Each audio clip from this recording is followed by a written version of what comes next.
Hello everyone.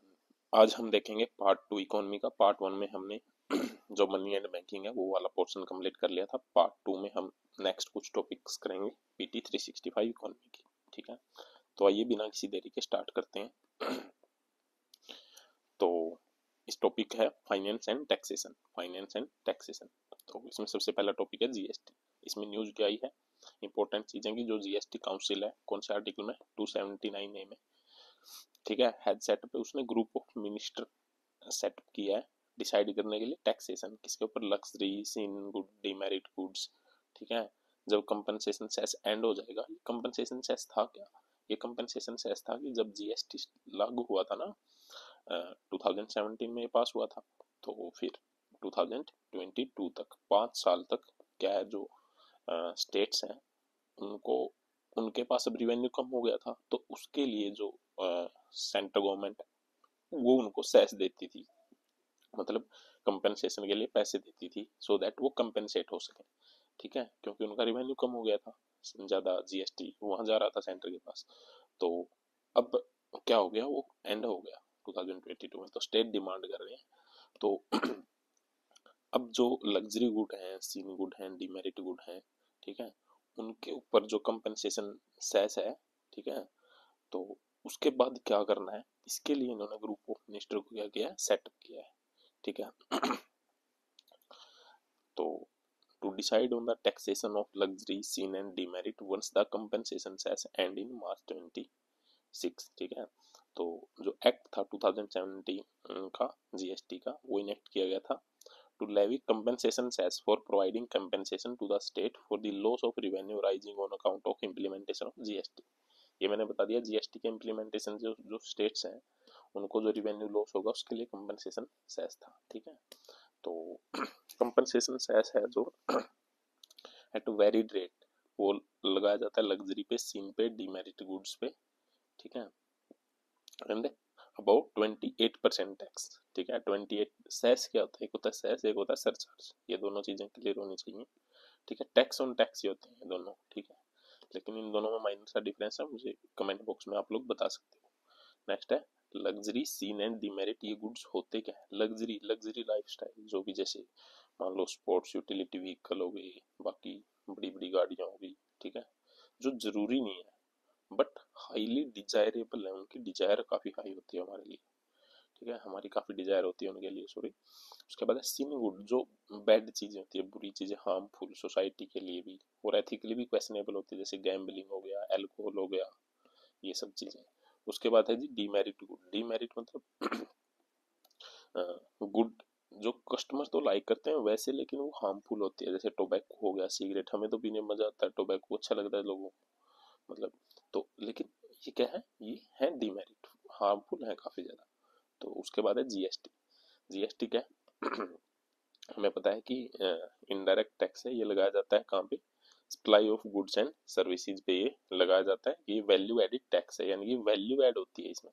ठीक है, उसके बाद क्या है, ये कौन से अमेंडमेंट से आया था, 101 अमेंडमेंट से, जो कि 2017 में हुआ था। इसमें अलग अलग स्लैब है, इसको 5 स्लैब में डिवाइड किया है, 0, 5%, 12%, 18% और 28%। ठीक है, और इसके बाद क्या है, सप्लाई चेन की ये डेस्टिनेशन बेस्ड टेस्ट है, सॉरी टैक्स है, डेस्टिनेशन, डेस्टिनेशन पे लगता है, ये स्टार्टिंग में नहीं लगता। ठीक है, तो ईच स्टेज पे लगाया जाता है सप्लाई चेन की।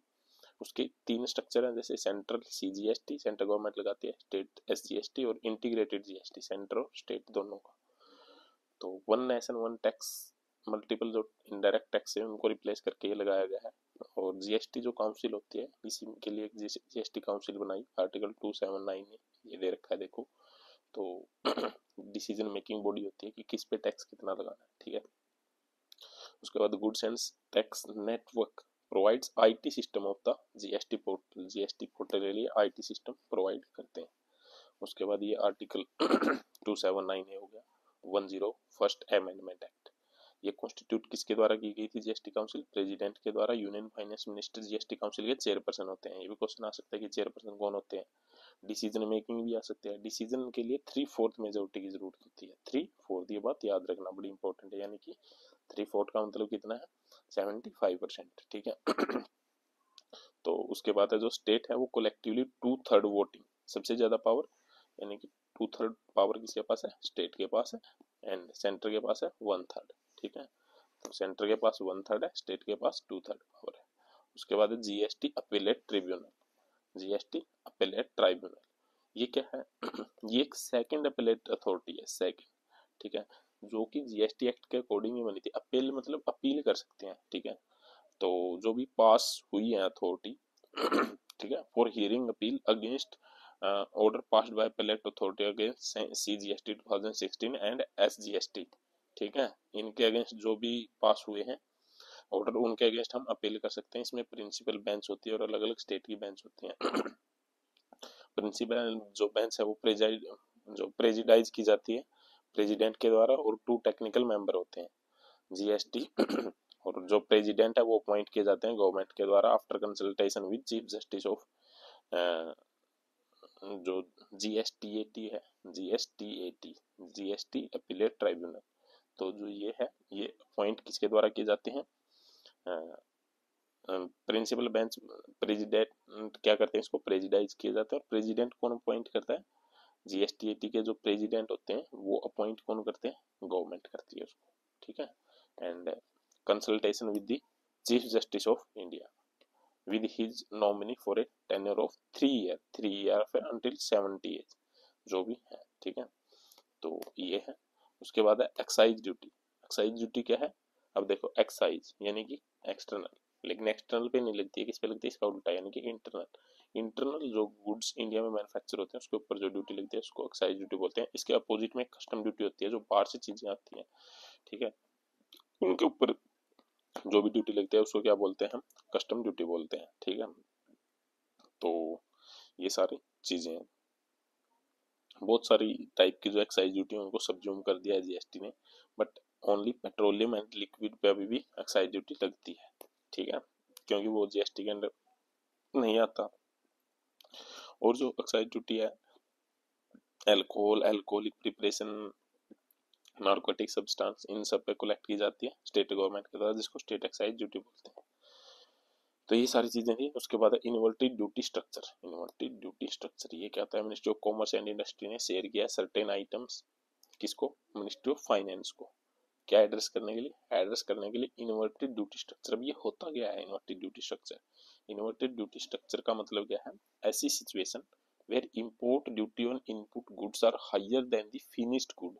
जो इंपोर्ट ड्यूटी होती है, ठीक है, इंपोर्ट ड्यूटी, जो भी इनपुट होता है, कोई भी चीज अगर हमें बनानी है तो उसकी इनपुट जो हम देखेंगे, ठीक है, उसके ऊपर जो लगती है वो ज्यादा लग जाती है रेदर देन की फिनिश्ड गुड। ठीक है, तो जो जीएसटी रेट है, ठीक है, GST rate paid on purchase. Purchase मतलब मान लो अब मैंने कोई चीजें, मान लो मुझे गाड़ी बनानी है, उसके लिए मैंने मटेरियल खरीदा, तो उस पे जो जीएसटी ड्यूटी लगेगी वो ज्यादा होगी रेदर देन कि मैं उसको सेल करूंगा बना के उसकी वजह। ठीक है, जीएसटी रेट वो ज्यादा होती है, बस इतना याद रखना है, यानी कि परचेज पे जो ज्यादा लगे। Long term capital gain and indirect and indexation benefit, Lok Sabha ने क्लियर किया फाइनेंशियल बिल 2024 अमेंड करके long term capital gain tax provision on immovable property. अब कैपिटल गेन टैक्स क्या होता है, ठीक है, short term capital gain tax, long term capital gain tax. Short term मतलब less than 24 month real estate, और less than 12 month का मतलब होता है सिक्योरिटी, जैसे सी म्यूचुअल फंड वगैरह हो गए। ठीक है, होल्डिंग पीरियड होता है ये। ठीक है, और अगर 36 मंथ से ज्यादा हो जाए तो उसको मूवेबल एसेट बोलते हैं, और मोर देन 12 मंथ हो जाते हैं listed equity share and mutual fund, और मोर देन 24 मंथ ये ऐसे ही है। ये सारा याद नहीं रखना है, मेन चीजें क्या रखनी है, अमेंडमेंट की इंपॉर्टेंट अब अबोलिशमेंट कर दिया किसकी, इंडेक्सेशन बेनिफिट। ठीक है, amendment continue the abolishment of indexation benefits but allow grandfathering for properties acquired before 23 July 2024। अब ये ग्रैंड फादरिंग क्या होता है, एक ग्रैंड फादर क्लोज था जो कि अलाउ करता है प्रॉपर्टीज परचेज को before the cut off date, cut off date से पहले हमने जो भी प्रॉपर्टी परचेज की है, to to still benefit from indexation. Indexation मतलब कट ऑफ डेट से मैंने पहले प्रॉपर्टी, तो उस पर इंडेक्सेशन नहीं लगेगा despite the new rule for future acquisition. ठीक है, तो ये ग्रैंड फादरिंग क्लोज होता है, ये आप थोड़ा सा देख सकते हो। ठीक है, ये एक स्कीम है बस, थोड़ा सा मेन चीज है इंडेक्सेशन। इंडेक्सेशन क्या होता है? It refer to adjusting the purchase price of an asset for inflation. Inflation के अकॉर्डिंग परचेजिंग प्राइस जो है उसको क्या करना, एडजस्ट करना, while computing the capital gain, capital gain को कंप्यूट करते हुए। कॉस्ट इन्फ्लेशन इंडेक्स ये क्या होता है? It is the calculation of inflation. Inflation को जब कैलकुलेशन किया जाता है, inflation adjusted price of an asset, मान लो इन्फ्लेशन बढ़ रही है, उस एसेट का प्राइस बढ़ेगा या घटेगा, उसके साथ अगर हम उसको क्या करें, एडजस्ट कर लें, ठीक है। Which estimate the increase in assets price as a result of inflation. अब क्योंकि कोई चीज मान लो 100 रुपए की थी, अब इन्फ्लेशन बढ़ रही है तो क्या पता उसका प्राइस बढ़ेगा, क्योंकि उससे मोस्टली होती है, प्राइस बढ़ता ही है, तो उसको बोलते हैं कॉस्ट इन्फ्लेशन इंडेक्स, ठीक है। तो ये इंपॉर्टेंट है। It is notifies each year, each year के द्वारा इनकम टैक्स डिपार्टमेंट इसको नोटिफाई करता है, और डिफाइन है under section 48 income tax act जो है 1961 उसका, ठीक है। नेक्स्ट है इन्फ्लेशन एडजस्टेड प्राइस, जो है इसका फॉर्मूला क्या होता है? CII of the cost inflation index divide by of the year of sale and cost index inflation index of year of purchase into actual purchase price of assets. ये सारी चीजें होती हैं। नेक्स्ट है इनहेरिटेंस टैक्स। इनहेरिटेंस टैक्स क्या होता है? Inheritance tax क्या होता है? People title towards tax justice and wealth redistribution in India released by World Inequality Lab propose wealth tax and inheritance tax on reach to address inequality in India। ठीक है, ये कोई मतलब रिपोर्ट होगी, release की गई है वर्ल्ड इनइक्वालिटी लैब, ये कोई जरूरी नहीं है, ठीक है। बस ये याद रखो इनहेरिटेंस टैक्स क्या होता है। ये लगाया जाता है प्रॉपर्टी या एसेट्स जो इनहेरिटेड होती है इंडिविजुअल की डेथ के बाद, ठीक है। किसी की भी डेथ हुई, उसकी जो प्रॉपर्टीज हैं वो आगे जाएंगी, उसकी जो फर्दर जनरेशन है। It is different from state tax. State tax ये अलग होता है, जो कि स्टेट टैक्स किस पे लगाया जाता है? Levy on total value of a deceased person estate. जो स्टेट होती है प्रॉपर्टी उसकी, उस पर्सन की टोटल वैल्यू पे लगाया जाता है, ठीक है। ये क्या, लेविन जापान, साउथ कोरिया, यूएस, इन सब में ये लगाया जाता है, बस इतना याद रखना है। हिस्ट्री इनहेरिटेंस टैक्स, स्टार्टिंग में कोई इनहेरिटेंस टैक्स नहीं ला, फिर स्टेट ड्यूटी इम्पोज कर दी, ये कोई हिस्ट्री याद रखनी नहीं है, ठीक है। ऐसे gift tax and wealth tax, gift tax 2004 में आया, ठीक है, दोबारा से री इंट्रोड्यूस, तो ये हिस्ट्री है, ये याद रखनी नहीं है, इसको कोई ज्यादा इंपॉर्टेंट नहीं है। एडवांस प्राइसिंग एग्रीमेंट, ठीक है। एडवांस प्राइसिंग एग्रीमेंट क्या होते हैं? एग्रीमेंट होते हैं टैक्स पेयर और टैक्स अथॉरिटी के बीच में, tax payer and tax authority के बीच में। They endeavour to provide certainty to tax payers. Tax payer को क्या करते हैं? वो सर्टेनिटी प्रोवाइड करते हैं in domain of transfer pricing. Transfer pricing बड़ी इंपॉर्टेंट चीज है, देखो ये कीवर्ड आ सकता है एग्जाम में, ये ध्यान रखना। By specifying method of pricing, method of pricing को स्पेसिफाई करके वो क्या करते हैं, एंड मतलब कि सर्टेनिटी देते हैं टैक्स पेयर को, वो अथॉरिटी, ठीक है। अब ट्रांसफर प्राइसिंग होती क्या है? वो प्राइस होता है गुड्स एंड सर्विस का जो एक्सचेंज होती है बिटवीन कंपनीज, जो अलग अलग कंपनी होती है ना, उसमें गुड्स एंड सर्विसेज की जो प्राइस होता है, जो एक्सचेंज होता है, उसी को बोलते हैं अंडर कॉमन ओनरशिप और कंट्रोल। कॉमन ओनरशिप के अंडर, कॉमन मतलब मान लो, देखो देखो ट्रांसफर प्राइसिंग क्या होता है? Price of goods and services exchange between company that are under common ownership. Owner एक ही है उन कंपनीज का, ठीक है। मान लो ये ए है, ये कोई उसका ओनर है, ठीक है। इसमें क्या है? A1, A2, A3, ये गुड्स, ठीक है। ये सारी कंपनी है, इनके बीच में जो गुड्स एंड सर्विसेज की प्राइसिंग होगी उसको बोलेंगे हम ट्रांसफर प्राइसिंग, ठीक है। तो ये सारी चीजें हैं। नेक्स्ट है arm length principle of pricing, ठीक है। ये कीवर्ड्स हैं, देखो ये पूछ सकता है। States that price agreed in a transaction between two related party must be same as the price agreed in a comparable transaction between two unrelated party. दो रिलेटेड पार्टियां मान लो दोनों एक दूसरे को जानती हैं, तो उस एग्रीमेंट में जो प्राइस होगा वही सेम होना चाहिए जो अनरिलेटेड पार्टीज के बीच में होता है, ठीक है। बस इतना ही है, ज्यादा याद नहीं करना है इसमें, ठीक है। तो उसके बाद है टाइप ऑफ एडवांस प्राइसिंग। इसमें यूनिलेटरल, बाइलेटरल, मल्टीलेटरल। यूनिलेटरल में क्या? Tax payer and tax authority होती है। उसके बाद बाइलेटरल में क्या होता है? Include the tax payer, their tax authority, associated enterprises and corresponding foreign tax authority. उसके बाद मल्टीलेटरल में क्या? Involve the tax payer, multiple associated enterprises, different countries and their respective tax authority. ये सारी चीजें हैं। तो जो एपी है एडवांस प्राइसिंग एग्रीमेंट, उसका मैक्सिमम टाइम कितना होता है? 5 साल, ठीक है।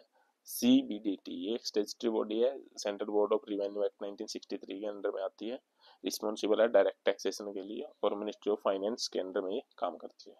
Next double taxation avoidance agreement. Double taxation का मतलब क्या है, कोई चीज इंडिया में भी है, यूएस से या फिर कोई भी अदर कंट्री है, वहां भी टैक्स लग रहा है, यहाँ भी टैक्स लग रहा है। अब इसको क्या करना है, अवॉइड करना है, क्योंकि दो दो जगह टैक्स लग रहा है। तो उसके लिए दोनों कंट्री को क्या करना पड़ेगा, एग्रीमेंट, इसके नाम से डबल टैक्सेशन अवॉइडेंस और एग्रीमेंट हो गया ना। तो आधी बात तो यही समझ में आ गई। अगर आधी बात यही समझ में आ गई तो इंडिया और मॉरिशस ने क्या किया, साइन तो किया, रेटिफाई नहीं किया, एक प्रोटोकॉल अमेंड करने के लिए। अब पहले ही है इन दोनों के बीच में double taxation avoidance agreement, DTAA, ठीक है। तो इसमें एक प्रिंसिपल पर्पज टेस्ट होता है, पीपीटी होता है, ठीक है। तो इसमें क्या होता है, ये क्या लेआउट करता है, कंडीशन की जो टैक्स बेनिफिट है इस ट्रीटी के अंदर will not applicable if obtaining that duty benefit was principal purpose of any transaction or agreement, ठीक है। ड्यूटी बेनिफिट जो है वही था मेन पर्पज, ठीक है, कोई भी ट्रांजैक्शन का, ठीक है, मतलब तब नहीं होंगे ये फायदे, ठीक है, अदरवाइज तो ये लागू होगा। तो ये चेंज इंट्रोड्यूस किया गया इस अमेंडमेंट के थ्रू। तो अब दोनों को ये चेंज अपने अपनी साइड से लागू करना है, ठीक है। नेक्स्ट है base erosion and profit shifting. Base erosion जो जैसे बड़ी बड़ी कंपनियां होती हैं, जैसे गूगल हुई, एप्पल हुई, माइक्रोसॉफ्ट हुई, ये क्या करती हैं कि अपना जो मेन बेस होता है वो ऐसी टैक्स हेवन कंट्रीज में शिफ्ट कर लेती हैं, टैक्स हेवन कंट्रीज में जहाँ पे या तो मतलब टैक्स जीरो है या फिर 0.01 बहुत कम टैक्स है जहाँ पे, सो दैट ये टैक्स से बच जाए, ठीक है। बेस इरोजन, बेस तो इन्होंने इरोज कर लिया, इरोड नाम से, एंड प्रॉफिट शिफ्टिंग, ठीक है, प्रॉफिट दिखा देंगे कि हमें यहाँ से ज्यादा हो रहा है। मान लो इन्होंने सिंगापुर में काफी कम टैक्स है, अपना सारा कह दिया कि प्रॉफिट यहीं से हो रहा है, और इनकी एक ब्रांच जो है कंपनी की, एक इंडिया में भी, वो कहती है अब इंडिया में तो टैक्स है 28%, मान लो सिंगापुर में 2%, तो ये बोलेंगे कि हमारा जो सारा टैक्स है, जो प्रॉफिट है, वो हमारा सिंगापुर से हो रहा है, ना कि इंडिया से, ठीक है। तो इंडिया को कम टैक्स मिलता है इससे, तो कंट्रीज को काफी ज्यादा नुकसान होता है। तो इसको बोलते हैं base erosion and profit shifting, ठीक है। तो इस टैक्सेशन का नाम है base erosion and profit shifting. तो देख भी लेते हैं, this is done by artificially shifting profit from higher tax to lower tax or low tax location where there is little or no economic activity, or by eroding tax basis through deductible payments such as interest or royalties, ठीक है। तो tax को बचाने के लिए सब जो हथकंडे हैं वो अपनाए जाते हैं, ठीक है। नेक्स्ट है म्यूचुअल एग्रीमेंट प्रोसीजर। अब ये क्या होता है, अल्टरनेटिव अवेलेबल है ये किसको, टैक्स पेयर को, for resolving double taxation disputes. मतलब ये क्या है, MAP एक अल्टरनेटिव है जो कि अवेलेबल है किसको, टैक्स पेयर को, रिजोल्व करने के लिए डबल टैक्सेशन डिस्प्यूट को अगर रिजोल्व करना है, वेदर जुडिशियल और इकोनॉमिक इन नेचर, चाहे वो जुडिशियल हो चाहे इकोनॉमिक हो नेचर में। नेक्स्ट आ गया UN global tax treaty. UN global tax treaty क्या होती है, United Nation ad hoc committee जो है उसने to draft term of reference, term of reference को ड्राफ्ट करने के लिए क्या किया, for a United Nation framework convention on international tax cooperation, इसने अप्रूव किया एक पैकेज ऑफ गाइडेंस, गाइडेंस का एक पैकेज, किसके लिए, for UN global tax convention, ठीक है। अब इसमें कुछ ज्यादा नहीं है, इसका एम क्या है, UN global tax treaty for legitimate fair stable inclusive effective international tax system है, वो लेजिटिमेट हो, फेयर हो, स्टेबल हो, इंक्लूसिव हो, ये सारी चीजें हो, ठीक है। OECD का भी है inclusive framework for base erosion and profit shifting. Base erosion and profit shifting मैंने बता ही दिया था आपको। अब इसको सोल्व करने के लिए ना इन्होंने एक सॉल्यूशन निकाला कि ये कंपनियां तो बहुत वो करती है, बेस को अपने को शिफ्ट कर लेती है वहाँ, तो इसके दो पिलर अप्रोच इन्होंने निकाली OECD ने। तो क्या क्या है, relocation of part of largest and most profitable multinational enterprises to country where their consumer are present, वहां करेंगे जहां पे उनके कंज्यूमर प्रेजेंट है, ना कि सबसे ज्यादा कंज्यूमर जिस कंट्री में है वहीं रिलोकेट करेंगे सबसे पहले।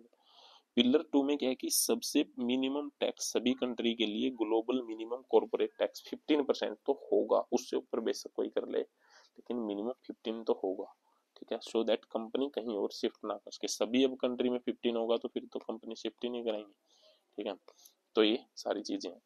अदर की डेवलपमेंट क्या क्या हुए हैं इस टॉपिक में हम देख लेते हैं। ड्यूटी ड्रॉबैक, ड्यूटी ड्रॉबैक होती क्या है, CBIC जो है, central board of indirect tax and custom, will electronically disperse duty drawbacks amount directly to the exposure bank account, exposure exporter के जो बैंक अकाउंट होते हैं ठीक है, उनमें डायरेक्टली भेजेगा using public finance management system. ठीक है, अब इसको मतलब ऑनलाइन कर दिया है, मेन बात यही है। ठीक है, फिर ये हेल्प क्या करे, एक्सपोर्ट को offset some of cost accrues during export process. ठीक है, पर्टिकुलर इन द सप्लाई और वैल्यू चेन। अब उनका फायदा ये हो जाएगा, जो थोड़ी बहुत कॉस्ट उनकी लगती थी सप्लाई या वैल्यू चेन में, अब वो बच जाएगी। सीबीआईसी क्या है, department of revenue under ministry of finance के अंडर में आता है। नेक्स्ट है विंडफॉल टैक्स, ये बड़ी इंपॉर्टेंट चीज है। ये टैक्स होता है, इम्पोज किया जाता है गवर्नमेंट के द्वारा on certain industries that experience significantly above average profit due to favourable economic condition. मान लो कोई भी जो कंपनी है उसका एवरेज तो कई सालों से 2 करोड़ या 3 करोड़ आ रहा है, अब एक साल उसका एकदम से ज्यादा प्रॉफिट आ गया 2000 करोड़, तो उसके ऊपर ये देखती है कि ऐसा क्यों हुआ गवर्नमेंट। ठीक है, तो उसके ऊपर जो टैक्स लगता है एक्स्ट्रा प्रॉफिट के ऊपर, ठीक है, उसको बोलते हैं विंडफॉल टैक्स। ठीक है, central government had reduce windfall tax on domestically produced crude oil के ऊपर। The purpose is to redistribute excess profit in one area to raise fund for the greater social good। greater social good के लिए excess profit को क्या करना है, redistribute करना है। नेक्स्ट है जी, government justify the tax by asserting that these profit are not solely due to the tax entity effort but also due to external factor। external factor की वजह से भी है ये प्रॉफिट। ठीक है, तो ये सारी चीजें विंडफॉल टैक्स। नेक्स्ट चलते हैं जी, payment system and finance market. Payment system and financial market, ये था अपना टॉपिक नंबर 2 हो चुका है हमारा। अब इसके पीवाईक्यू में आप अच्छे से देख लेना, मैंने पीडीएफ ग्रुप में सेंड कर रखी है। अपने ग्रुप का नाम है प्रूडेंस आईएएस, चैनल का नाम। ठीक है, प्रूडेंस आईएएस के टेलीग्राम चैनल पे मैंने ये पीडीएफ सेंड कर रखी है। सबसे पहले वीडियो देखनी है, उसके बाद पीडीएफ पढ़ना है। पीडीएफ में ये क्वेश्चन जरूर सोल्व करना है, जितने भी क्वेश्चन है। जैसे अगर हम ये क्वेश्चन करें जीएसटी वाला, GST chaired by prime minister of India, GST council बताओ, नहीं। ठीक है, GST is a destination based tax on the consumption of goods and services, हाँ, तो ये इसका 2 ओनली आ गया। कौन करता है जीएसटी काउंसिल को चेयर, बताओ। ठीक है, आगे चलते हैं, payment system and financial market. अब payment system and financial market, इसमें सबसे पहला जो टॉपिक है वो है अपना जी digital public infrastructure. Digital public infrastructure होता क्या है सबसे पहले। ठीक है, सबसे पहले ये पूछ सकता है कि होता क्या है, ये होता क्या नहीं है सबसे पहले। ठीक है, ये होता है शेयर्ड डिजिटल सिस्टम। जो भी डिजिटल सिस्टम है वो सिक्योर और इंटरऑपरेबल होना चाहिए, ओपन स्टैंडर्ड एंड स्पेसिफिकेशन होनी चाहिए। ठीक है, तो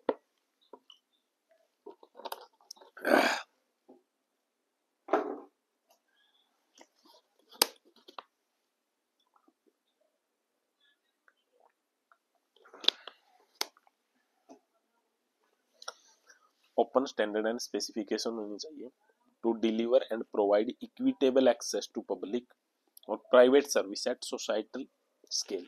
ठीक है, डिलीवर करे इक्विटेबल एक्सेस। ठीक है, उसके बाद गवर्न किया जाना चाहिए एप्लीकेबल लीगल फ्रेमवर्क से, वो गवर्न किया जाना चाहिए। ठीक है, इंक्लूजन होना चाहिए, ये सारी चीजें। क्या नहीं होता, अब ये बोल देगा व्हाट इज डीपीआई एंड ये डेफिनेशन दे देगा, ये चीजें। intervention which are complementary to DPI, connectivity infrastructure that improve individual access to mobile internet via physical infrastructure, ये नहीं होता। जहाँ physical infrastructure आ जाए वो नहीं होता। digital process that may not enable private innovation, जिसे प्राइवेट इनोवेशन नहीं हो सकता, जैसे डिजिटाइजिंग एग्जिस्टिंग फिजिकल प्रोसेस और work flow to create a government portal. ठीक है, ये चीजें भी नहीं हो सकती। तो ये सारी चीजें बस इतना ही पता होना चाहिए इसमें, डिजिटल पब्लिक इंफ्रास्ट्रक्चर। ठीक है, नेक्स्ट है यूपीआई। यूपीआई में क्या न्यूज आई है, ये न्यूज क्या थी एक बार देख लें। Report of G20 task force on DPI was release by India G20। अब क्या है, ये कुछ नहीं है। ठीक है, यूपीआई यूनिफाइड पेमेंट इंटरफेस। ठीक है, NPCI international payment limited has partnered with Trinidad and Tobago to develop a unified UPI like payment system to advance internationalization of UPI। अब बताओ, ये ट्राइनेड एंड टोबैको, सबसे पहले मैप में बताओ मुझे कहाँ पे है ये दोनों कंट्री। ठीक है, तो अब सबसे पहले यूपीआई के बारे में 2016 में लॉन्च हुई थी। Instant real time payment system है एनपीसीआई के द्वारा। एनपीसीआई इंट्रोड्यूस की गई थी आरबीआई के द्वारा 2008 में। आरबीआई और इंडियन बैंक एसोसिएशन के द्वारा payment and settlement system act 2007 के अकॉर्डिंग। एनपीसीआई क्या एक अम्ब्रेला ऑर्गेनाइजेशन है जो ऑपरेट करती है retail payment and settlement system India में। आरबीआई ने इंक्रीज कर दिया यूपीआई की लिमिट 1 लाख से 5 लाख पर ट्रांजेक्शन, ये भी इम्पोर्टेंट है, ठीक है। उसके बाद ये यूनिक फीचर है यूपीआई के। उसके बाद यूपीआई के वेरिएंट है UPI 123 pay, UPI lite. UPI lite क्या अलाउ करती है to make low value transaction without entering a UPI pin. UPI pin की भी जरूरत नहीं है। आरबीआई ने जो लिमिट है इसकी 1000 से मतलब 1000 तक बढ़ा दी है 500 से, ठीक है। ओवरऑल वॉलेट लिमिट 5000 बढ़ा दिया 2000 से। ये पूछ सकता है यूपीआई लाइट। यूपीआई 123 पे किया है, ये 2022 में स्टार्ट हुई थी। Feature phone user to use UPI, ये 12 लैंग्वेज में ये पूछ सकता है। इसकी भी जो ट्रांजैक्शन लिमिट है pre transaction limit from 2000 to 10,000 ये क्या कर दी है, बढ़ा दी है, ठीक है।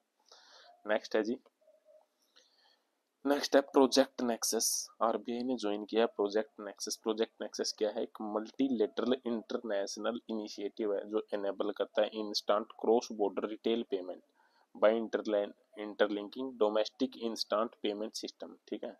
ये क्या है, प्रोजेक्ट नेक्सस एक मल्टीलेटरल इंटरनेशनल इनिशिएटिव है जो इनेबल करता है instant cross border retail payment by interlinking domestic instant payment system, ठीक है।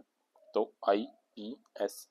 तो अब देखो इंस्टेंट पेमेंट सिस्टम होता क्या है, एक इलेक्ट्रॉनिक पेमेंट सिस्टम है जो फैसिलिटेट करता है इंटर बैंक फंड ट्रांसफर। एक बैंक से दूसरे बैंक में फंड ट्रांसफर कैसे होगा, and send confirmation of payment to the receiver and originator within a minute और लेस। ये एक सिस्टम है, ठीक है।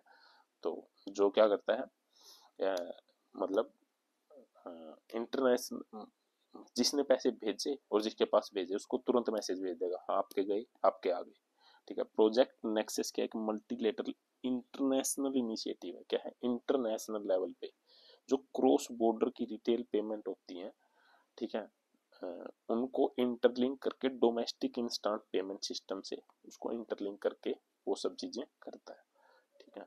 तो उसके बाद है security and exchange board of India, SEBI. SEBI क्या है, सिक्योरिटी इश्यू किया है regulation 2024 to amend existing SEBI regulation 2000। ये जो एग्जिस्टिंग थी उनको अमेंडमेंट किया है बस इसमें।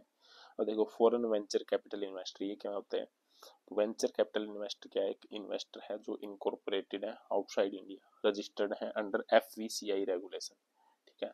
फॉरेन वेंचर कैपिटल इन्वेस्टर, ठीक है, बस ये याद रखना है, ठीक है। तो ये इन्वेस्टमेंट कहाँ करते हैं, वेंचर कैपिटल फंड्स में, ठीक है। उसके बाद वेंचर कैपिटल फंड होते क्या है, use for high risk high return investment in return of equity stakes in business. देखो ये स्टैटिक है वेंचर कैपिटल, ये वो ये गवर्न से भी करता है। उसके बाद है security and exchange board, non statutory body है, 1988 में स्टेचुटरी स्टेटस 1992 में मिला था इसको, बनी थी 1988 में, स्टेचुटरी स्टेटस 4 साल बाद मिला था इसको। ऑब्जेक्टिव क्या है, इन्वेस्टर के जो इन्वेस्ट है उनको इंटरेस्ट है उनको प्रोटेक्ट करना। रिसेंट इनिशिएटिव क्या है, स्कोर 2.0, इसका मतलब क्या है, इंश्योर करता है रिड्रेसल करना इन्वेस्टर की जो कंप्लेंट है 21 calendar days from the receipt date, जब से वो रिसिप्ट हुई उसके 21 दिनों में वो सोल्व हो जाएगी, ठीक है। It is also introduce auto routing of complaint की ऑटो रूटिंग। उसके बाद prohibition of insider trading regulation, इसमें क्या है, ये भी एक इनिशिएटिव है। क्रेडिट डिफॉल्ट स्वैप, ये क्या है, is a financial derivative that lets an investor transfer credit risk to another party. अपना जो क्रेडिट रिस्क है हम दूसरी पार्टी को क्या कर सकते हैं, ट्रांसफर कर सकते हैं एक इन्वेस्टर। इसमें ना थोड़ा सा की टर्म देख लेना, जैसे ये था जैसे एक ये है फिनफ्लुएंसर। फिन फिन मतलब फाइनेंशियल, इन्फ्लुएंसर ये बोलते हैं। Influencer is a person sharing financial advice on top topics like stock, mutual fund, insurance, primarily on social media, ये सारी चीजें। क्लियर कॉर्पोरेशन क्या है, manage clearing and settlement of trade on stock and exchange. Next है settlement cycle. Settlement cycle क्या होता है, ये न्यूज क्या है, सेबी ने इंट्रोड्यूस किया beta version T+0 rolling settlement cycle on optional basis in addition to the existing T+1 settlement. अब ये T+1 T+2 ये सारी चीजें होती क्या है, सेटलमेंट साइकिल होता क्या है, सबसे पहले ये देख लो। ये पीरियड होता है within which security and fund are delivered, security और जो फंड है वो डिलीवर्ड किए जाते हैं, and settled after a trade is executed between a buyer and seller. जैसे ही कोई भी ट्रेड एग्जीक्यूट होता है बायर एंड सेलर के बीच में, उसके कितने टाइम बाद जो सिक्योरिटी और जो फंड्स हैं वो आपस में एक्सचेंज हो जाएंगे, जो जिसको देना है जो जिसको मिलना है वो मिल जाएगा। 2023 में इंडिया एक्सचेंज जो है वो शिफ्ट हो गया था T+1। T+1 का मतलब है एक दिन के अंदर अंदर।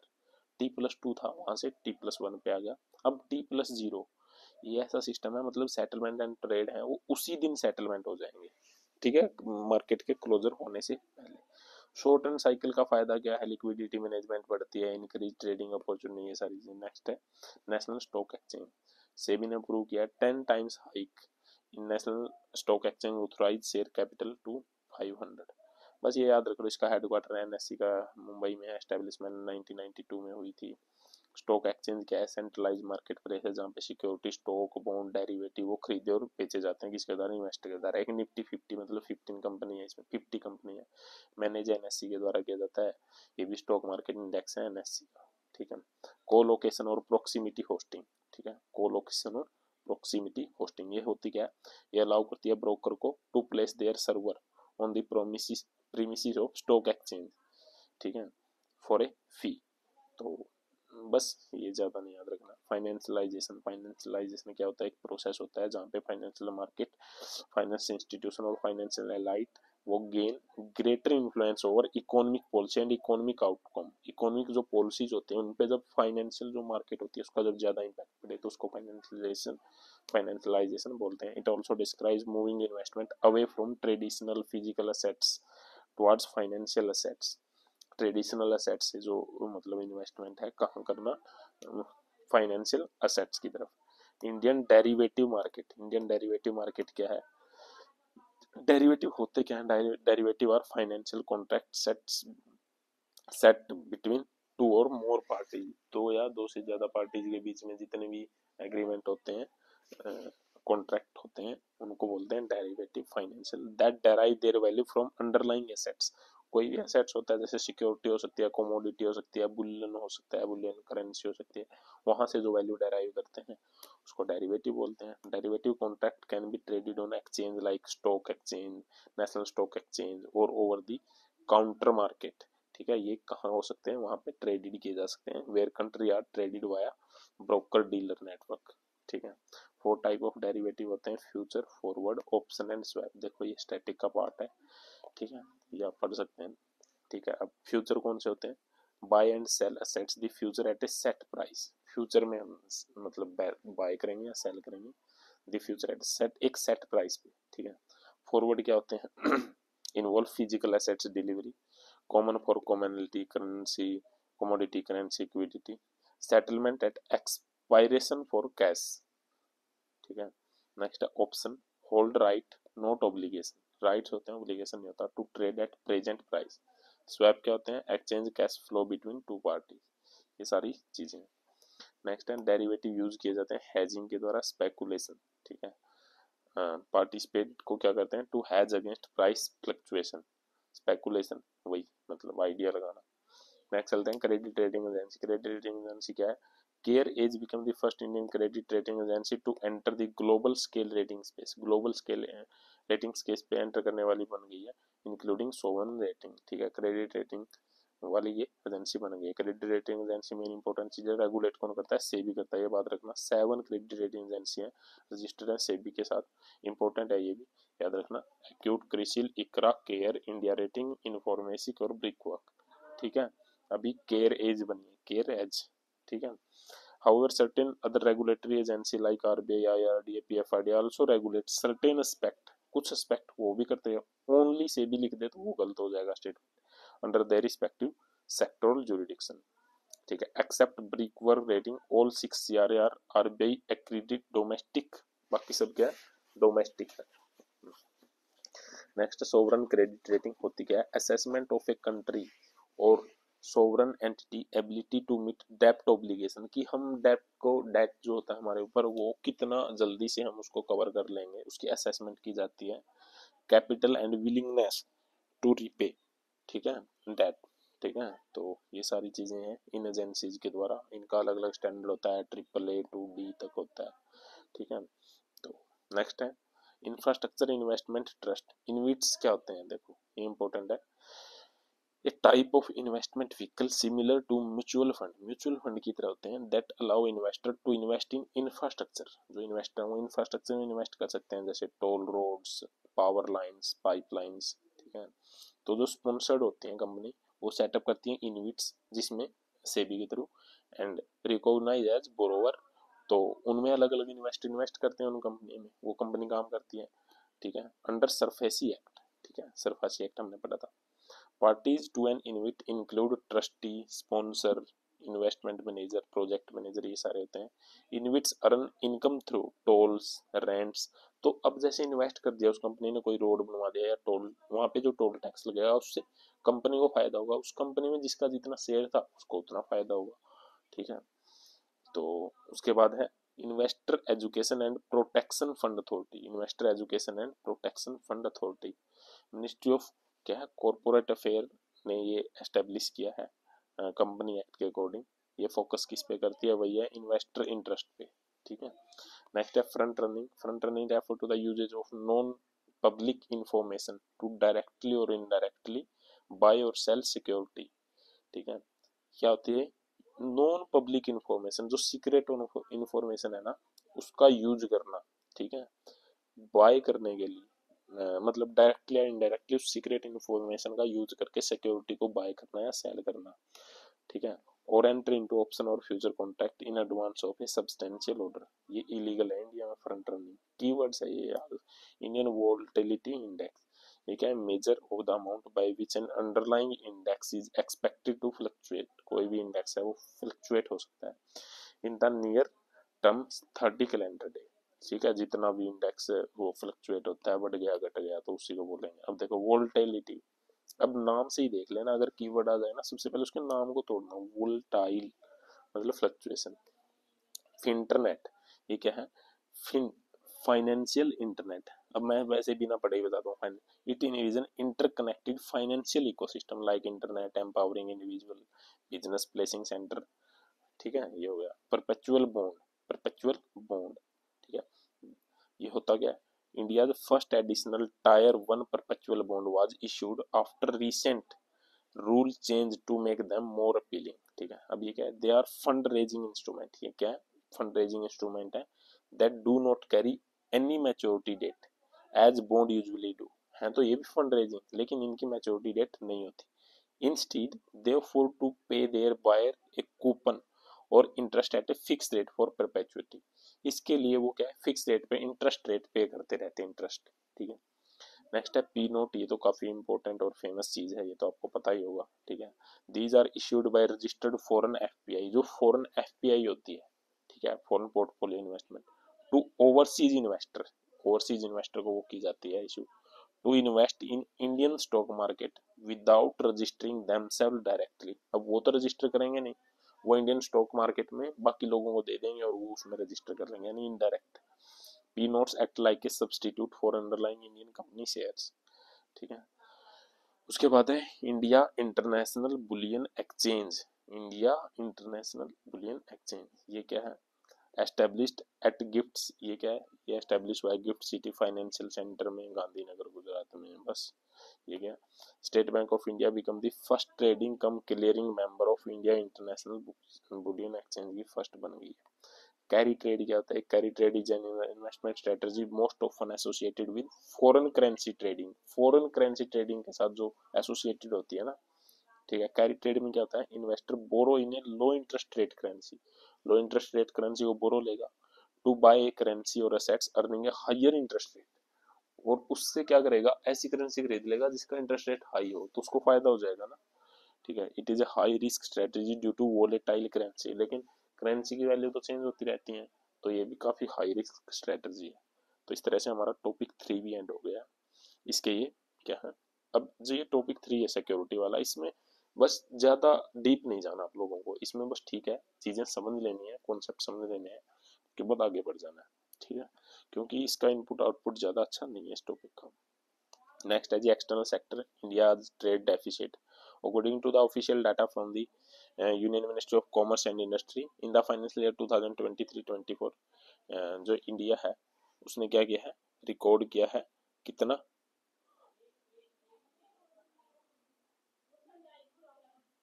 इंडिया जो है उसने according to finance official data from union ministry of Commerce and Industry in the financial year 23-24, India recorded trade deficit with 9 out of top 10 trading partner. ठीक है, ट्रेड डेफिसिट 10 में से 9 कंट्री के साथ हमें ट्रेड डेफिसिट हो रहा है, बताओ अब क्या होगा हमारा।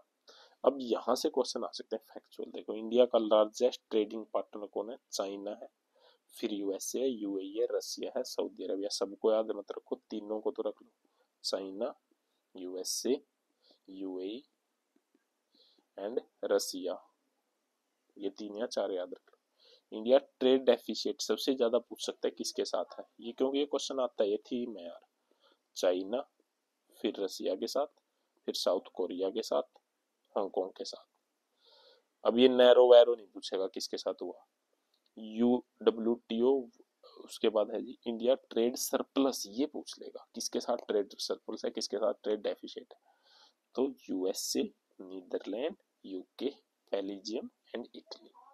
नेक्स्ट है WTO world trade statistical review, India rank 8th in global agriculture export, 18th, ये नहीं पूछेगा, देखो इतना ज्यादा, ठीक है।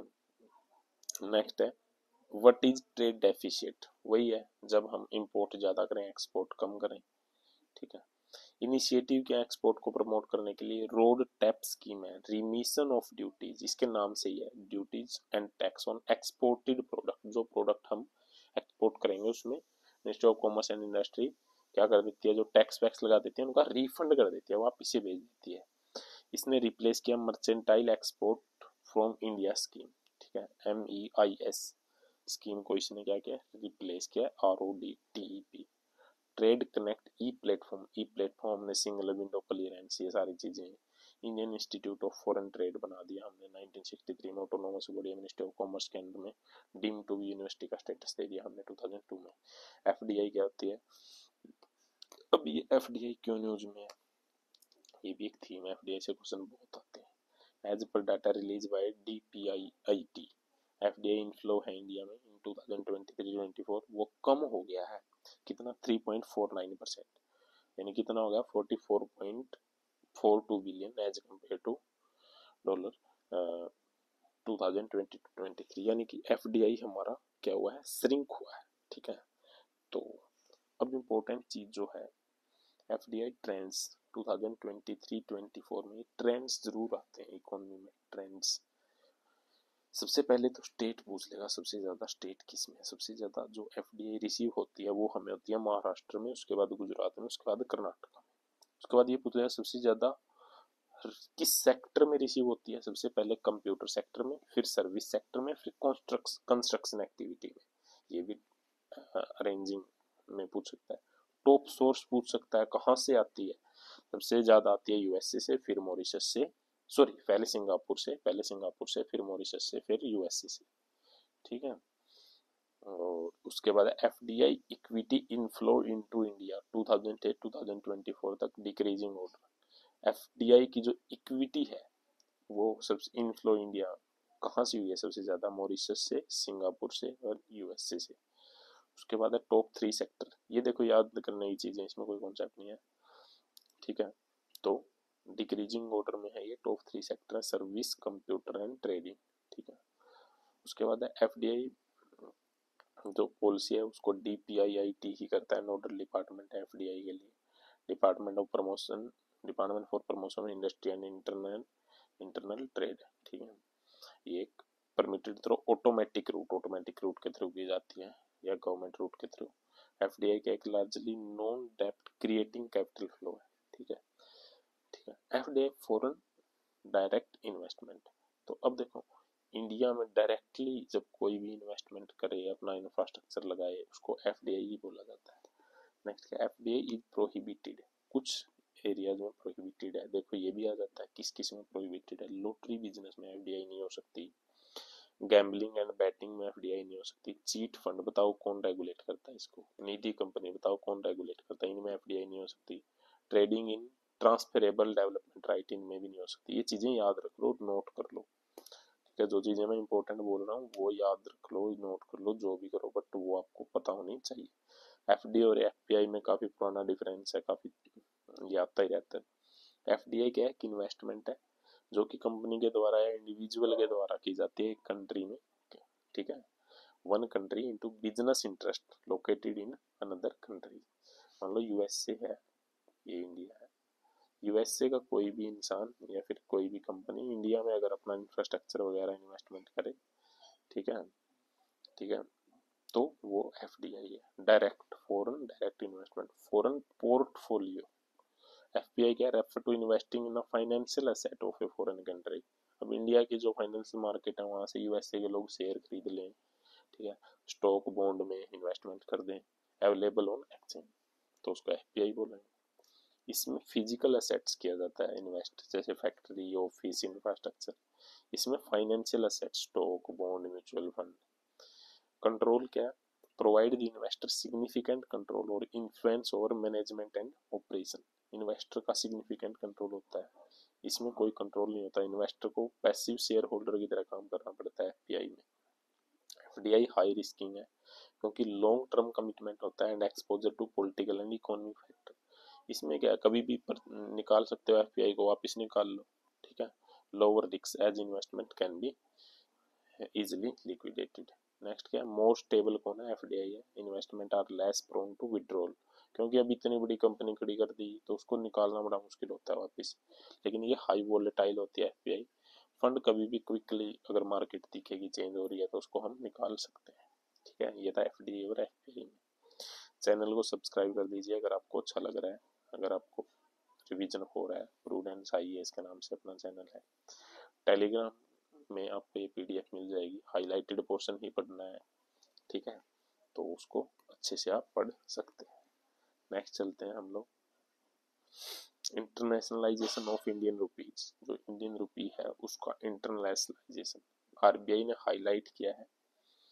highlighted enabling foreign investment through special non-resident rupee and special rupee escrow account for promoting internationalization of Indian rupee।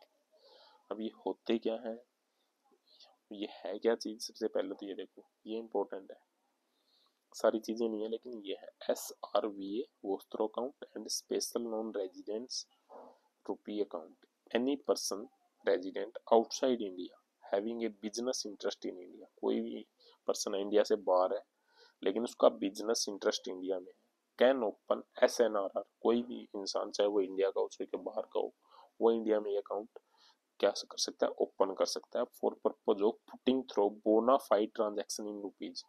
तो उसको अगर इंडिया में बिजनेस का ट्रांजैक्शन तो रुपीज में होगी तो उसके लिए ये अकाउंट खोल सकता है। Postero account is an account that domestic bank hold. Domestic bank क्या करते हैं, होल्ड करते हैं फॉर फॉरेन बैंक्स, ठीक है, इन फॉर्मर्स डोमेस्टिक करेंसी, कैश या रुपी में, ठीक है। स्पेशल रुपी पोस्टरो अकाउंट क्या होते हैं, जो डोमेस्टिक बैंक के अंदर होते हैं ये अकाउंट फॉरेन बैंक्स के, ठीक है। SRVA is an additional arrangement to existing system that uses freely convertible currencies, क्योंकि करेंसी वगैरह को कन्वर्ट करना होता है, and work as a complementary system. Prior approval चाहिए होता है आरबीआई का, ठीक है। नेक्स्ट है इंटरनेशनलाइजेशन ऑफ करेंसी, ये तो पता ही होना चाहिए, ठीक है। जो currency international beyond the border use हो, जैसे डॉलर हो गया, यूरो हो गया, ये इंटरनलाइजेशन है। इसका कोई फिक्स क्राइटेरिया नहीं है।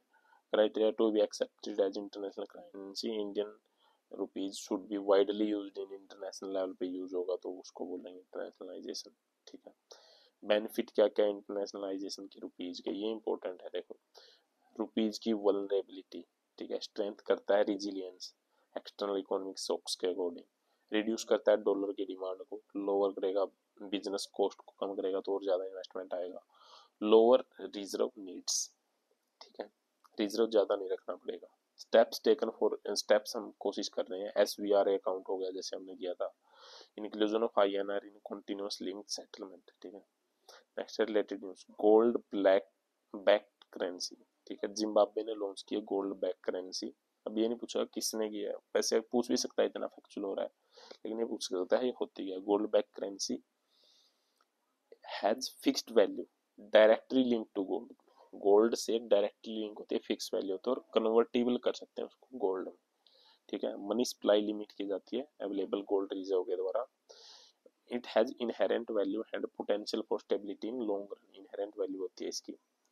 Feet currency, feet value intrinsic value नहीं होती, लीगल टेंडर गवर्नमेंट के द्वारा जिसको लीगल माना जाता है वही फीट करेंसी होती है। डिटरमाइन की जाती है सप्लाई एंड डिमांड के बेस पे, कोई फिजिकल कमोडिटी के बेस पे नहीं की जाती। ये इंपॉर्टेंट है चीजें, देखो ठीक है, आ सकती है ये भी, को ये भी याद रखना जरूरी है। Bretton Woods conference, Bretton Woods conference जिसको officially United National Monetary and Financial Conference, वो 1944 में Bretton Woods New Hampshire USA में हुई थी।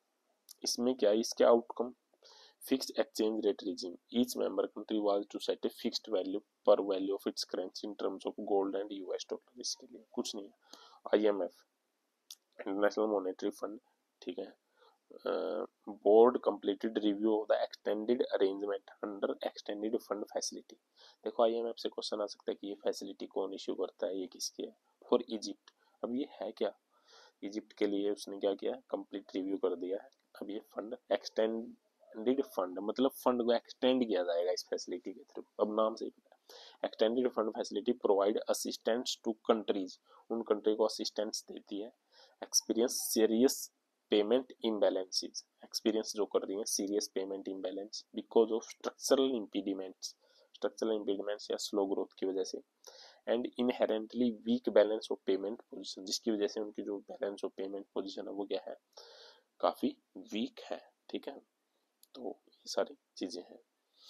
उसके बाद है जी, all member country facing actual और potential external financing needs, external financial needs are eligible, इसके लिए सब एलिजिबल है। आईएमएफ लैंडिंग करता है, ये तो हमें पता है, फाइनेंशियल सपोर्ट प्रोवाइड करता है कंट्रीज को जो क्राइसिस वगैरह से, ठीक है, ठीक है, hit by crisis, unlike development में IMF does not lend for specific project, ये इंपॉर्टेंट चीज है, स्पेसिफिक प्रोजेक्ट के लिए नहीं लैंड करता आईएमएफ, ठीक है। लैंडिंग इंस्ट्रूमेंट ये पूछ लेगा फिर से, क्योंकि ये पहले पूछा हुआ है। जीआरए, general resource account, instrument poverty reduction and growth trust, resilience and sustainability trust. Gold trends, जिसको रिजर्व ट्रेंड्स भी बोलते हैं, क्रेडिट सिस्टम में गारंटीड किया जाता है आईएमएफ के द्वारा अपने मेंबर्स को। आईएमएफ कब बना था, 1944 में ब्रेटन वुड्स कॉन्फ्रेंस। आईएमएफ जो वर्ल्ड बैंक का दोनों एक साथ बने थे। आईएमएफ का हेडक्वार्टर वाशिंगटन डीसी में है, इंडिया इसका एक मेंबर है, ठीक है। मैक्रो इकोनॉमिक और फाइनेंशियल स्टेबिलिटी को ग्लोबल रूप पे इम्बैलेंस ऑफ सिस्टम को क्या करता है, स्टेबल बनाने का काम करता है। ऑर्गेनाइजेशन स्ट्रक्चर में बोर्ड ऑफ गवर्नर होते हैं जो हाईएस्ट डिसीजन मेकिंग बॉडी है, ठीक है। डे टू डे वर्क कौन करता है, 25 जो बोर्ड मेंबर ओवरसीज होते हैं। रिपोर्ट क्या है इसकी, world economic outlook, global financial stability report, ये दोनों इसकी इंपॉर्टेंट रिपोर्ट्स हैं, ये इंपॉर्टेंट रखना, ठीक है। फाइनेंशियल स्टेबिलिटी रिपोर्ट इंडिया का आरबीआई भी निकालता है इंडिया के लिए, लेकिन ग्लोबल फाइनेंशियल पूछे तो कौन है, आईएमएफ है। वर्ल्ड इकोनॉमिक आउटलुक, ठीक है। इन्वायरमेंट आउटलुक पूछे तो कौन है बताओ, वैसे पूछ लिया मैंने क्वेश्चन रैंडमली। नेक्स्ट है जी, world group bank group guarantee platform work live for business, went live for business, ये प्लेटफॉर्म है, ये लाइव कुछ नहीं है। 2024 में world bank group guarantee consolidate all guarantee product and expert from, कुछ नहीं है। वर्ल्ड बैंक गारंटी होती क्या है, provided to private lender for infrastructure project, ठीक है, प्राइवेट लैंडर को दी जाती है। दैट रिक्वायर लार्ज लोन, ठीक है, face significant political and sovereign risk, need long term financing for success. Private को दी जाती है, क्या पता क्या रिस्क आ जाए तो उसके रिगार्डिंग। वर्ल्ड बैंक 1944 में, ठीक है, पॉवर्टी एंड इसके लिए इसका ऑब्जेक्टिव है रिडक्शन करना। 189 इंडिया भी इसका एक मेंबर है, ठीक है। एक इंपॉर्टेंट चीज है, country must first join the IMF to be eligible to join World bank group. अगर वर्ल्ड बैंक ग्रुप को ज्वाइन करना है, ये बड़ा डिफरेंस है वर्ल्ड बैंक में और वर्ल्ड बैंक ग्रुप में। वर्ल्ड बैंक ग्रुप में पांच ऑर्गेनाइजेशन आती हैं, ठीक है। कौन कौन सी हैं देखो, IBRD, IFC, IDA, मीगा, ICSID। India किसका मेंबर नहीं है? सेटलमेंट, डिस्प्यूट सेटलमेंट का इंडिया मेंबर नहीं है, बाकी चारों का है, ठीक है। और IBRD और IBFC दोनों को मिला के तो वर्ल्ड बैंक बोला जाता है, लेकिन अगर ये पांचों को मिला दें, इन पांचों को, तो वर्ल्ड बैंक ग्रुप बन जाता है, ठीक है। इसकी रिपोर्ट क्या है? ग्लोबल इकोनॉमिक प्रोस्पेक्ट रिपोर्ट, ठीक है। लिवेबल प्लेनेट, नेट एमिशन, ये इंपॉर्टेंट है। पुअर्टी एंड शेयर्ड प्रोस्पेरिटी, ठीक है। अब ये देखो इनकी डेफिनेशन बता दी इन्होंने। IBRD क्या करता है? लोन देता है लो इनकम या मिडिल इनकम कंट्रीज को। IDA बिल्कुल ही गरीब लोग, सॉरी कंट्री जो होती है उनको देता है। फाइनेंस वाला प्राइवेट सेक्टर को देता है, फाइनेंस है तो। मीगा क्या करता है? Multilateral investment guarantee agency, promote करता है फॉरेन इन्वेस्टमेंट डेवलपिंग कंट्री में।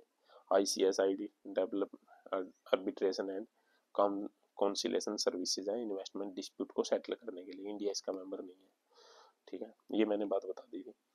WTO, ठीक है। WTO क्या है? World trade organisation. Recently Marrakesh agreement, जो एग्रीमेंट है उसने 30th एनिवर्सरी 30 साल पूरे कर लिया 24 में। ये यहाँ से आ सकता है कि मरक्केश एग्रीमेंट है क्या, क्योंकि 30 साल हो गए। मैंने बताया था ना 5 10 15 20 25 30 जिसको हो जाए साल उसको क्वेश्चन। वर्ल्ड बैंक 1995 में बना था रिप्लेस करके गैट को। गैट सिर्फ गुड्स के लिए था, ये गुड्स एंड सर्विस दोनों के लिए है। की डेवलपमेंट क्या है? एसोसिएटिव जो है वर्ल्ड बैंक की रिपोर्ट आ गई, trade statics report on agriculture. Trade जहां जहां आ जाए सोच लेना। एंटी डंपिंग ड्यूटी, कोई कंट्री हमारे में फूड डंप कर रहा है तो उस पर हम, फूड नहीं, जो भी डंप कर रहा है मार्केट में गुड्स, तो उसके अगेंस्ट हम जो ड्यूटी लगाते हैं उसको एंटी डंपिंग ड्यूटी बोलते हैं। वर्ल्ड टैरिफ प्रॉफिट रिपोर्ट, ठीक है। इसमें क्या है? नॉन टैरिफ मेजर, एक होते हैं टैरिफ मेजर, एक होता है non tariff measure. Policy measure हो गए जैसे, ठीक है। तो ये टैरिफ नॉन टैरिफ भी, ठीक है, थोड़े से स्टैटिक है, वैसे याद रखना है। Agriculture and food security, agriculture and food security, इसमें क्या है? वर्ल्ड WTO की 13 जो मिनिस्ट्रियल कॉन्फ्रेंस हुई है अबू धाबी में, conclude without a permanent solution to its public stock holding issue. इसमें कोई सॉल्यूशन ही नहीं निकला। इसमें क्या है? डी मिनिमीज लिमिट, इसमें क्या है? कंट्री सब्सिडी जो बिल है should not breach limit. 10% limit किसके लिए? डेवलपिंग कंट्री के लिए, 5% डेवलप्ड कंट्री के लिए वैल्यू ऑफ प्रोडक्शन, यानी इतनी ब्रीच कर सकते हैं। It is calculated as per the reference price 1986-88 के अकॉर्डिंग है, ठीक है। तो ये भी इंपॉर्टेंट है। Agreement on agriculture, Uruguay round से ये नेगोशिएट हुआ था एंड रेटिफाई हुआ था मर्केस एग्रीमेंट 1994 में, ठीक है। ट्रैफिकेशन क्या होता है ये याद रखना, means that all non tariff, tariffication है sorry, tarification means that all non-tariff barriers such as quota, variable levies need to be abolished and converted into an equivalent tariff। एक इक्विवेलेंट टैरिफ लगाओ सब पे, इनको अबोलिश करने की जरूरत है, कोटा वोटा को। डोमेस्टिक एक्सेस, एक्सपोर्ट सब्सिडी, ये सारी चीजें हैं। ये 3 बॉक्स होते हैं, ये देख लेना, काफी इंपॉर्टेंट है। ग्रीन बॉक्स में क्या पड़ता है बताओ? PDS किसमें पड़ता है, ठीक है। नेक्स्ट है जी अपना WTO agreement on fishery subsidy, Geneva package. ये पूछ सकते हैं जिनेवा पैकेज किससे रिलेटेड है? फिशरी सब्सिडी से। ये मेन हाईलाइट तो याद होनी चाहिए तो, मतलब थोड़ा सा पता होना चाहिए। और ये न्यूज में क्यों, why? WTO ministerial conference ended with no decision on finding a permanent solution to curbing fishery subsidy, ठीक है। कर्बिंग करने के लिए कोई सॉल्यूशन ही नहीं मिला तो भी इसकी कॉन्फ्रेंस एंड होगी। मतलब ये इतनी पावरफुल बॉडी है ही नहीं, कोई डिसीजन ही नहीं ले पा रही है, ठीक है। तो WTO agreement on fishery subsidy Geneva package adopt हुआ था 12th ministerial conference 2022 Geneva Switzerland में। इसका काम क्या था मेन? कब करना? जो हार्मफुल सब्सिडीज है उनका, and which contribute to depletion of world fish stock, world के फिश स्टॉक को जो क्या करती है? डिप्लीट करती है। Next special and differential treatment, इसमें क्या है? डेवलपिंग जो कंट्रीज हैं, लिस्ट डेवलप्ड कंट्री हैं, have been allowed a transition period of 2 year from the date of entry into the force of agreement, ठीक है। अब जो डेवलपिंग और लिस्ट डेवलप कंट्री है उनको 2 साल का टाइम दे दिया कि आप ट्रांजिशन कर लो, ठीक है। मतलब अगर आप ब्रीच कर रहे हो इस एग्रीमेंट को तो आप धीरे धीरे अपने आप को ठीक कर लो, 2 साल का टाइम है। इंडिया इसका पार्ट नहीं है, ये इंपॉर्टेंट है। अगर इंडिया पार्ट नहीं है तो इट मींस इसके पेपर में आने के भी कम चांस है। इंडिया की क्या डिमांड है? इंडिया हमेशा मतलब कि polluter pay principle, common but differential responsibility, इन सारी चीज़ों पे इंडिया ज़्यादा फोकस करता है, यही डिमांड रहती है। ट्रिप्स एग्रीमेंट, ट्रिप्स WTO ने कोमेमोरेट किया 30th anniversary of agreement on trade. Trips, trips क्या है? उरुग्वे राउंड ऑफ जो उनका था, जो कि बाद में WTO बन गया, वहीं से इवॉल्व हुआ है। One of the main annexure to Marquez agreement, ठीक है, मरक्केस जो एग्रीमेंट है उसी में ये आया था फोर्स में जनवरी 1 1995। मोस्ट कॉम्प्रिहेंसिव मल्टीलेटरल एग्रीमेंट है इंटेलेक्चुअल प्रॉपर्टी राइट के लिए। Intellectual property right give the creative and exclusive right over the use of his या हिज क्रिएशन। मान लो मेरा कोई क्रिएशन उस पर मेरा ही राइट होगा ना, ठीक है। इन्वेंशन हुआ, like literary and artistic work agency for certain period of time, 20 साल तक 10 साल तक मेरा ही राइट रहेगा, उसका कोई कॉपीराइट नहीं यूज कर सकता, ठीक है। उसके राइट मेरे पास है, मैं किसको अलाउ करता हूँ किसको नहीं। Standard set out, minimum standard ये सेट आउट करता है प्रोटेक्शन के लिए, ठीक है। It is incorporated provision from World Intellectual Property Organization Paris and Berne convention, वहां से प्रोविजन वगैरह इनकॉर्पोरेट कर लिए। नेक्स्ट है की इन्फॉर्मेशन, इंडिया ने ज्वाइन किया ट्रिप्स एग्रीमेंट को 1905 में। Compliance with trips agreement amendment were brought in patent act 1970, हमारा भी एक एक्ट है 1970, उसके अकॉर्डिंग पेटेंट वगैरह उनको रेगुलेट करते हैं, उसमें 2005 में अमेंडमेंट आई। Doha declaration on TRIPS settlement agreement, ये from TRIPS agreement does not and should not prevent member from taking measure to protect public health. Public health के लिए ट्रिप्स एग्रीमेंट वो नहीं लगेगा। And the right of members to fully use flexibility in agreement for this purpose, public health है तो इसको हम क्या कर सकते हैं, अवॉइड कर सकते हैं। तो इस तरह से हमारे 4 टॉपिक हो चुके हैं। जो नेक्स्ट टॉपिक है, हाँ, कुछ टॉपिक बच चुके हैं, अरे ये तो छोटा सा टॉपिक है, कर ही लेते हैं 5वां। नेक्स्ट है growth and development, growth fixed capital formation.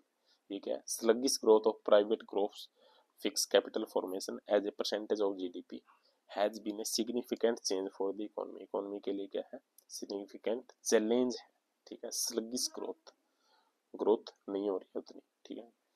तो तो अब देख लें ग्रोथ फिक्स्ड कैपिटल फॉर्मेशन में यह होता क्या है।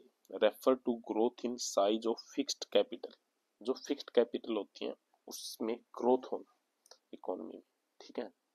तो capital formation refer to the growth fixed, जो फिक्स कैपिटल है, मतलब फिक्स है जो भी हमारी कैपिटल। उसके बाद capital formation refer to the process by which resources are investment in assets like plants equipment machinery as well as in human capital through education health and skill. जो fix capital है अगर हम उसमें investment करें तो उसमें क्या होता है, कैपिटल फॉर्मेशन होती है, तो इसीलिए उसका पूरा नाम है ग्रोस फिक्स्ड कैपिटल फॉर्मेशन। ये आ सकता है कि इसमें इंक्लूड क्या क्या है, लैंड को इम्प्रूवमेंट करना इसमें इंक्लूड है, लेवलिंग फेंसिंग ड्रेनेज, परचेज करना प्लांट को मशीनरी को इक्विपमेंट को, infrastructure development road bridge railway, life stock use repeatedly addition करना इसमें, major repair and maintenance, intangible assets like software और आर्टिस्टिक ओरिजिनल। नेक्स्ट है इंक्लूड क्या क्या नहीं है, transaction intended as intermediate consumption, ये याद रखना भाई। मशीनरी एंड इक्विपमेंट, जैसे जीडीपी में भी इंटरमीडिएट वाला वो नहीं होता ना add. Machine and equipment intended for household final consumption expenditure, loss due to natural disaster, ये सारी चीजें इंक्लूड नहीं है, ये याद रखना। Flooding, forest fire. GFCF, private GFCF क्या होता है एंड public GFCF। Private investment GFCF is also called an investment which includes both private and public investment, जो प्राइवेट और पब्लिक इन्वेस्टमेंट दोनों को इंक्लूड करती है, ठीक है। तो GFCF by private sector is also called private investment and public investment में क्या आ गया, GFCF by state, स्टेट या कोई भी सेंट्रल गवर्नमेंट या पब्लिक इंडस्ट्री अगर इन्वेस्टमेंट करती है तो उसको पब्लिक बोलते हैं। It include physical investment like infrastructure transport, intangible investment education skill knowledge brand recognition intellectual property, ठीक है। तो ये सारी public investment boost growth but make crowding out. देखो दो इम्पैक्ट होते हैं, एक होता है क्राउडिंग आउट, क्राउडिंग आउट। अब क्या है कि सेंट्रल गवर्नमेंट या स्टेट गवर्नमेंट यानी कि गवर्नमेंट मार्केट से इतना पैसा उठा ले, मार्केट से सारा पैसा गवर्नमेंट उठा ले और प्राइवेट के लिए पैसा ही ना बचे, तो होता है क्राउडिंग आउट, सारा पैसा इन्होंने निकाल लिया। क्राउडिंग इनका मतलब होता है प्राइवेट के लिए बहुत सारा पैसा, ठीक है, तो ये क्राउडिंग आउट है। Gross capital formation includes gross capital formation includes GFCF and change in stock of raw material semi finished goods, ये सब चीजें, ठीक है। तो ये सारी चीजें, नेट कैपिटल एक आ गया, नेट डिस्टिंग्विश है ये ग्रोस से, ठीक है। ये डेप्रिसिएशन, देख नेट होता है तो टोटल में से जब डेप्रिसिएशन निकाल दें, ठीक है, obsolescence and accidental damage to fixed capital उसको बोलते हैं। Human development report UNDP release करता है, उसने रिपोर्ट 2023-24 की, breaking the gridlock, important ये रिपोर्ट भाई, gridlock reimagining cooperation in a polarised world. India का रैंक 134 आया 2022 में, जो कि पहले 135 था। ह्यूमन डेवलपमेंट इंडेक्स डेवलप किसने किया था, महबूबुल्लाह ने, इंपॉर्टेंट है, पब्लिश किया जाता है 1990 से, ठीक है। यूएनडीपी एनुअली निकालती है इसको। उसके बाद एचडीआई ह्यूमन डेवलपमेंट इंडेक्स में, ये इंपॉर्टेंट है, इसके पिलर, ये नहीं इधर वाले, हेल्दी लाइफ, नॉलेज डायमेंशन जो है, लाइफ एक्सपेक्टेंसी, एजुकेशन और जीएनआई, ठीक है। उसके बाद है major index of UNL, UNDP के बाकी इंडेक्स क्या है, ग्लोबल इनइक्वालिटी इंडेक्स इंपॉर्टेंट है, ग्लोबल जेंडर डेवलपमेंट इंडेक्स ये भी इंपॉर्टेंट है, इनइक्वालिटी एडजस्टेड ह्यूमन डेवलपमेंट, ये तो वैसे ही हम लगा देंगे इसको आंसर में, planetary pressure adjusted human report, ठीक है। नेक्स्ट है global multi dimensional poverty index, multi dimensional poverty index, ये भी यूएनडीपी और ओपीएचआई निकाल रहे हैं मिलकर, कहाँ कितनी पुअर्टी है। Polycrisis refer to a situation where the multiple crisis of slow economic growth, slow economic growth के multiple crisis, increase fragility, climate risk, heightened uncertainty come together at the same time, जब सारी चीजें एक साथ आ जाए, poly, poly यहीं से रहेगा, पॉली बहुत सारे क्राइसिस, मतलब क्राइसिस, क्लाइमेट रिस्क भी आ जाए, इकोनॉमिक ग्रोथ भी स्लो हो जाए, सारे संकट एकदम से पड़ जाए, उसको क्या बोलते हैं, पॉली क्राइसिस। प्रोस्पेरिटी गैप, ये क्या होता है, prosperity gap is the average factor by which income needed to be multiplied to bring everyone in the world to prosperity standard of $25 per person per day, कि वो gap है कि income कितनी बढ़ाई जाए, वो गैप कि एक आदमी $25 एक दिन के कमाने लग जाए, ठीक है। तो ये भी काफी इम्पोर्टेंट है, पर पर्सन पर डे। मल्टी जो ये है अपना मल्टी डायमेंशनल पॉवर्टी इंडेक्स, ये क्या है, पॉवर्टी को मेजर करता है, एंड इसके इंडिकेटर 10 है। न्यूट्रिशन सबसे पहले 3 है, health, education and university standard, living standard. तो हेल्थ में 3, हेल्थ में क्या है, 2 है, nutrition and child mortality. Education में भी 2 है, year of schooling and school of attendance. Next है लिविंग स्टैंडर्ड में 6 है, 3 और 3 6, ठीक है। Cooking fuel, sanitization, drinking water, electricity, housing assets, ये सारे हैं, ठीक है। 3 dimension of poverty. India national MPI, ये क्या है, इंट्रोड्यूस हुआ था, इंडिया ने भी ऐसे ही किया, जैसे यूनिवर्सल लेवल पे है वैसे ही इंडिया ने किया था, ठीक है। इसमें इंडिकेटर में 2 और है, इंक्लूड कर देते हैं इंडिया ने, बैंक अकाउंट और मैटरनल हेल्थ, ठीक है। तो रिलेटेड न्यूज में क्या है, नीति आयोग ने भी रिपोर्ट एक multi dimensional poverty in India 2005-6, सबसे कम जो पुअर स्टेट है यूपी, सबसे ज्यादा पुअर स्टेट यूपी बिहार ये सब है, लेकिन सबसे कम किया है इन्होंने, सबसे ज्यादा डिक्लाइन पुअर्टी अगर कोई पूछे कहाँ हुई है तो यूपी में हुई है, याद रखना। Middle income trap, world bank ने बोला कि इंडिया मिडिल इनकम ट्रैप में फंस सकता है, क्योंकि इंडिया की जो एज वगैरह एवरेज एज वो सब बढ़ रही है, जहाँ पे ये होता गया rapidly growing economy stagnant at a middle income level, नाम से ही पता है। और वर्ल्ड बैंक क्लासिफाई करता है इकोनॉमी को जिसकी per capita gross national income होती है $1135 से लेके $13,400 846 तक, इंडिया की कितना है 2500 के आसपास है। उसके बाद है Preston curve, India growth stories of financial life और the prism of Preston curve. Preston curve क्या है, देखो ये प्रेस्टोन कर्व है, ये पूछ सकता है ये क्या है, ठीक है। It highlight that increase in per capita income of a country does not cause much of rise in the life expectancy of its population beyond A point. Life expectancy एक टाइम तक तो बढ़ती है, मतलब कितने साल तक कोई भी जी सकता है, इंडिया में शायद 70 के आसपास, उसके बाद वो स्टैग्नेंट हो जाती है।